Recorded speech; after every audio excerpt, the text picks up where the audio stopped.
questions to address those live questions. All right. So the first questions we have from the attendees is, would a system complexity measure be helpful to normalize and compare all of the other metrics? If so, are there recommended ways to easily, hopefully, measure complexity? Maybe there are ways to easily measure complexity. I don't know what they are. It's one of those things like you know it when you see it. Um, a small startup might decide that they're only going to issue their employees Macs and no Windows machines. And that is simpler than an organization who, chooses to let their employees choose if they're going to have Macs or Windows machines. If you are an environment where your company allows Macs and Windows, then you have to secure two different platforms. You have to manage two different platforms. You have to manage, you know, software and security tools that may or may not work with either of those different platforms. That is complexity. And it's so much easier to be not complex for really new organizations. For older organizations, complexity can be impossible. It's pretty rare that an organization that is older and might have a lot of tech debt and might, have a lot of legacy stuff that's severely out of date, can't even be updated. It's relatively unusual for those organizations to undergo a major re-architecture in order to get to less complexity. I do think that, broadly speaking, less complex can be more secure. And I think that's because there's less stuff to keep track of. And I do think that so much of the work that we do in security is about keeping track of stuff. Appreciate Mark L's comment on a product level. We use a number of components in a diagram as a crude proxy of complexity. I think that makes sense. I also think that for any of us who have a gut feeling about complexity, you can take sort of whatever picture or representation you have of an environment and you can compare it to your own picture of the same environment done in a less complex manner. And so complexity, of course, is relative. Before we go on to the next pre-question, I'm actually scrolling up in the chat and I want to go back to a couple of questions and comments. First, I want to acknowledge Simon's comment. Generally in SAM, level 1 is about processes in place, getting away from just people to process. Level 2 is about automatization. And then level 3 implies, process improvement. So thank you for that, Simon. And then just before Simon's comment, we've got Jivesh Kaul, who says, if it is risk tolerance, why would you call it threat modeling? Shouldn't we call it risk modeling? I think that there will forever be funny conversations to be had about the words that we use for things. I think that, if you get two security people in a room and you ask them about the meanings of words or what word should apply to a concept, you're going to get just lots of different answers. Hopefully, whatever word you use makes sense to the people that you're talking to. It actually doesn't matter if you're right or correct or the smartest person in the room if the words that you're using don't make sense to anyone else. And so I encourage folks to consider using whatever words are going to make sense to the people that you're talking to. If the people you're talking to know what architecture risk analysis means, use that. If the people you're talking to know what threat modeling means, use that, et cetera, et cetera, et cetera. Do care. That is, Eric, I think that's totally a legal question and like not a security question. Although, all this stuff is so fun to talk about because there are so many nuances. At the end of the day, if a do care thing comes up, then I go and I talk to the lawyer. And of course, the lawyer is going to have all of these caveats too. The way that I think about do care is like, what would a reasonable person do? Like, for example, there was a major technology company who last year, some of their executive email accounts got broken into because they weren't using MFA. To me, I'm like, that is not due care. We've known as an industry about MFA for decades. This particular tech company certainly should know about and be doing MFA. There are known basic things, and that's what I consider to be due care. Known basic things. Um, you know, Incidents are always going to happen. Attacks are always going to happen. Um, what happens after the attack is people will ask the question, could that have been reasonably prevented? Should that have been reasonably prevented? I could put up on the screen an example of a super well done spear phishing AI enabled, like there are really, really good social engineering things today, and if I put up one on the screen right now that like could easily fool the majority of us, then that's not the same as one that would be so obvious. And so I don't know that there is a line to be drawn. I think that some practical things that people use are things like the CIS 18 controls, sort of like, here's one way I think about it. Do care is like whatever year it is now. So it's the year 2025. 20 years ago, was the security control that you're talking about known and generally done? And if it is, then to me, that's do care. If it's like brand new, no one's doing it, nobody even really understands it, then I personally consider that to be outside of do care. Partha is sharing with us that there is a way to do code complexity. So thank you so much. And I'll go on to the next question. Thank you. All right. Next question is, what's the benchmark for setting the success metrics for threat modeling programs? So it depends. And what it depends on is what you're trying to achieve. An organization that's going from, we don't do threat modeling and we don't know what threat modeling is, to we do some threat modeling, that would be success. An organization that's like, we do some threat modeling, and then maybe they're bringing in, you're very welcome, Eric, and then maybe you're bringing in some experts to help with training, maybe you're providing training, then maybe you're looking at something like number of people who do threat modeling who took a course on threat modeling this year. The success depends on how you define the difference between the status of where you are today and the status of where you want to be in some given period of time. And it could actually be as simple as, we don't do much and we'd like to do more, on a relatively mature place. And this came up, where did this come up? This came up either in the BSIM or the SAM slides. Maybe an organization is doing threat modeling, but they never keep track of the results.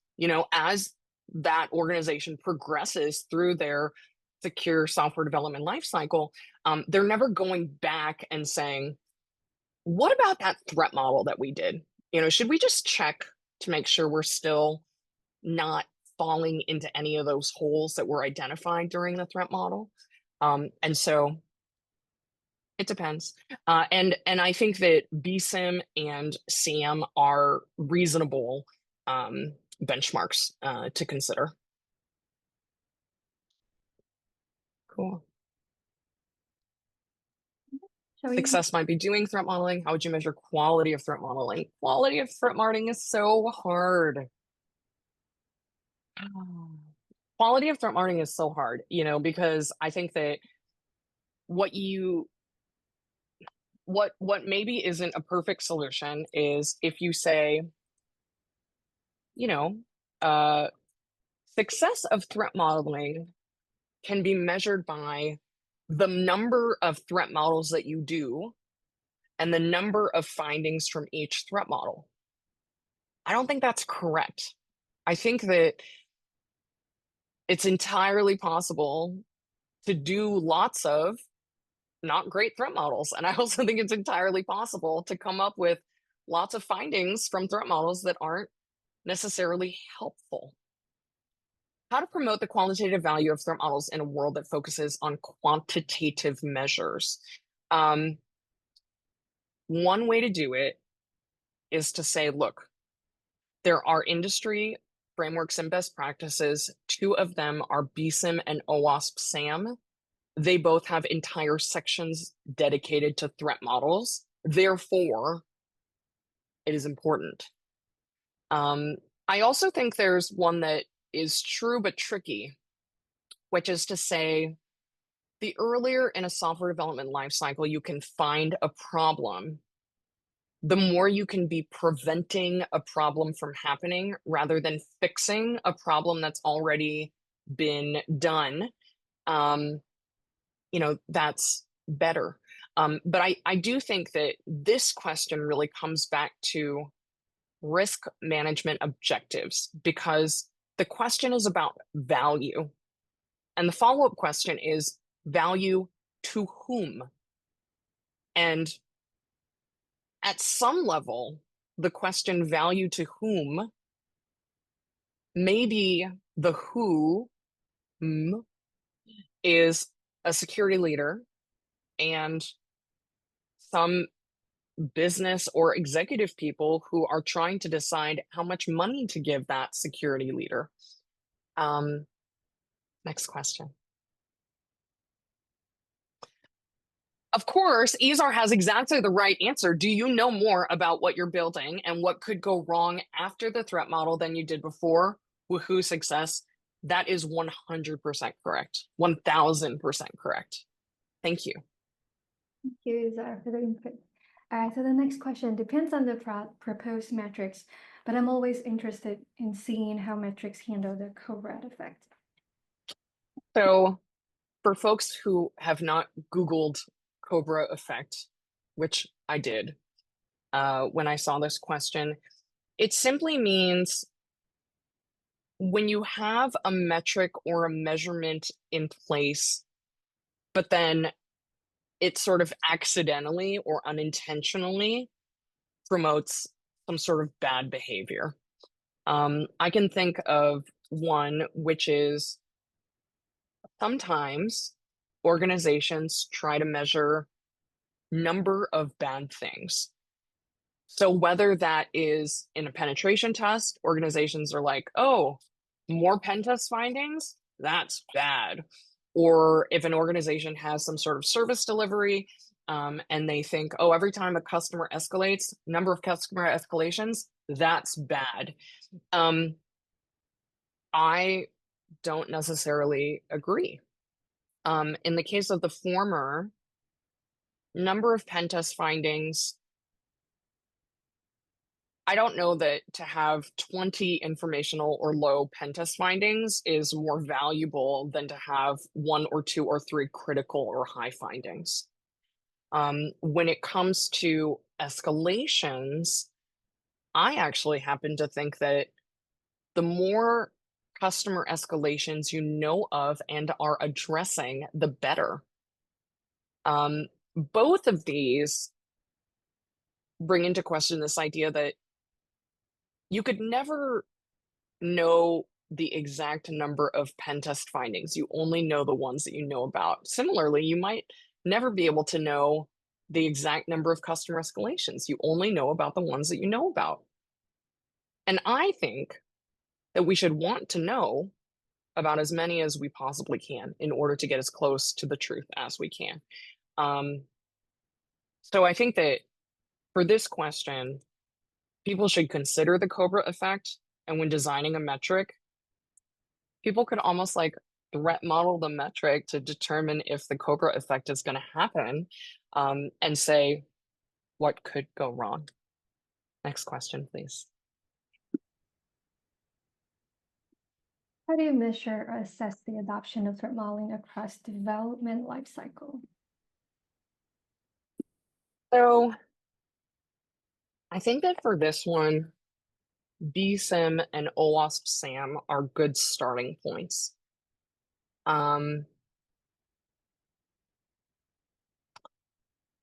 There is something to be said here, which is a nuance on something that I said earlier. Earlier, I said, you don't have to be a technical information security professional with 30 years of experience in order to do a great threat model. There are, however, going to be individuals with experience and skill sets and profiles that don't qualify them to be able to do a great threat model. In order to do a great threat model, you have to have curiosity and you have to have an understanding of the technology situation. The reason I'm bringing this up is because when I was doing BSIM assessments, I came across an organization and they, with the best of intentions, were so proud of themselves for doing a bunch of threat models. But when we asked about who was conducting those threat models, it was unfortunately people who did not have a good understanding of the technology or its implications. I want to go now again to the chat. Matt says, getting feedback from dev teams like, was this recommendation useful for you, is something that we're working on gathering post-threat model. We're also looking at recommendations that were implemented, findings at pen test, and findings from bug bounty. That is cool. That is a really beautiful level of maturity. And Sebastian says, I think that many companies' boards do not see the results of threat modeling. That's why it's so difficult to convince them to continue doing it. It is difficult to talk to managers if the organization has already become accustomed to threat modeling and it works well for programmers and security teams. Businesses would like to see statistics, and the only thing we can show them is coverage of the system with models. How can we convince people and boards who do not see the effects and do not understand that it is needed? Sebastian, I don't have a perfect answer for you, but I have an idea and an approach. And the idea and the approach has to do with curiosity about these business people, a desire to learn about what they care about. Sometimes I notice that, colleagues of mine, they're doing all the research on what exactly happened when the latest breach occurred, but they may not have read their company's 10K. They may not have attended their company's last all hands. They may not be aware of their CEO's top strategic priorities for the year.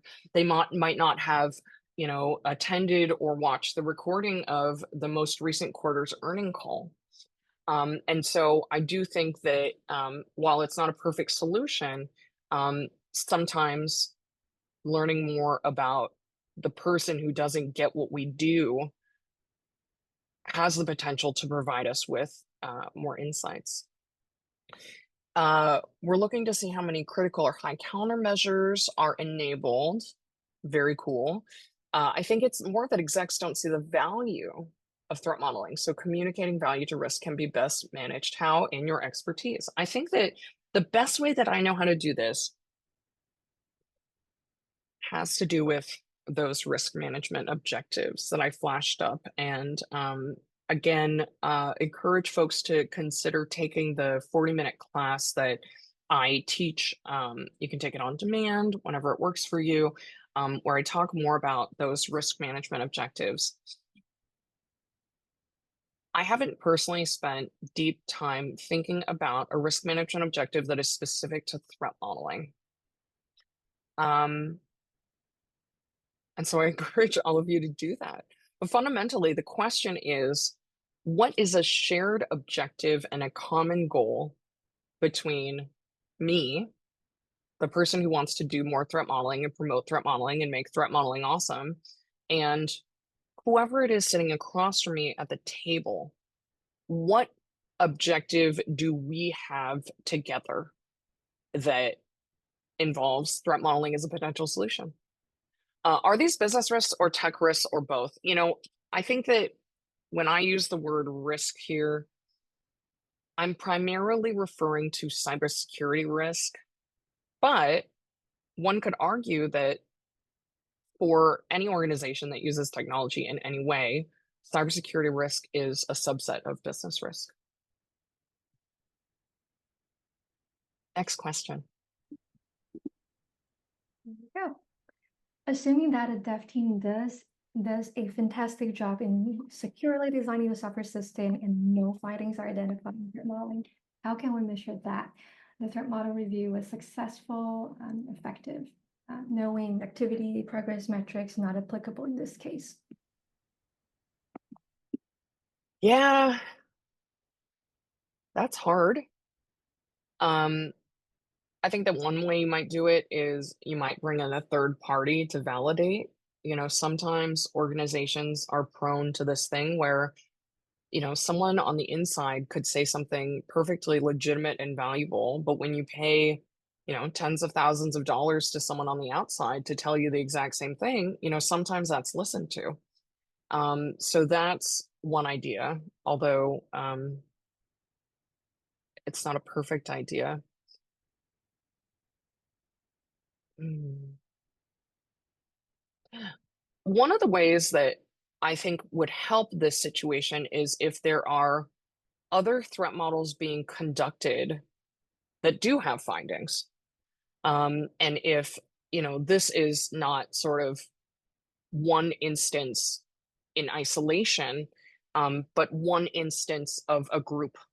And if, findings found in other ones are not found in this one, then that could be considered successful or effective. To me, there's something here about the one threat model for this one fantastic development project, and somehow being able to compare it against a group. And yeah, Matt has a great point. While we do a brief write-up of all the flaws we tried to find or poke holes in. So a storyboard, what did you test and what did you find? Next question, please. And I think we've got just a few more. Yeah, I think two more for some of the questions. All right. How do you How do you identify? identify the word success for threat modeling? I'm scrolling to what Izar said. Do you know more about what you're building and what could go wrong after the threat model than you did before? Woohoo, success. I have nothing to top that. And I think that, okay, cool. We've got more. Boop. Yep.